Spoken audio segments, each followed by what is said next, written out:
بسم الله الرحمن الرحيم. طلب أمير المؤمنين عمر بن الخطاب من أهل حمص أن يكتبوا له أسماء الفقراء ليعطيهم نصيبهم من بيت مال المسلمين، ولكن للأسف لما وصلت الأسماء إلى سيدنا عمر رضي الله عنه فوجئ بوجود اسم والي حمص الصحابي الجليل سعيد بن عامر الجمحي بينهم. تعجب عمر وقال لأهل حمص: كيف يكون وليكم من فقرائكم؟ فأجابوه: إنه ينفق راتبه كله على الفقراء المساكين، ويقول: ماذا أفعل وقد أصبحت مسؤولا عنهم أمام الله تعالى؟ فسألهم عمر: هل تعيبون عليه شيئا؟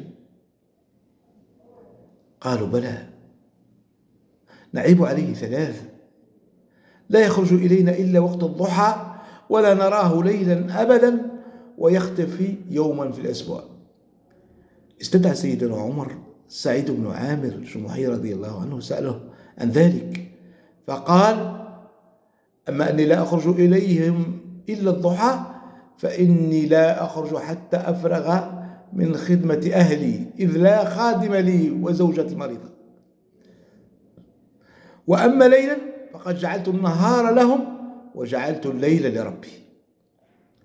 وأما يوم في الأسبوع فإني أغسل ثوبي وليس لي غيره، فانتظروا حتى يجف ثم أخرج إليهم. عندها بكى أمير المؤمنين عمر بن الخطاب رضي الله عنه وقال: الحمد لله الذي جعل في ولاتي من هو على هذا الحال.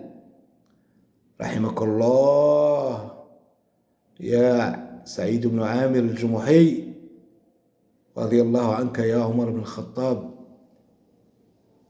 أيها الفاروق، عدلت فأمنت فنمت يا عمر. السلام عليكم ورحمة الله تعالى وبركاته.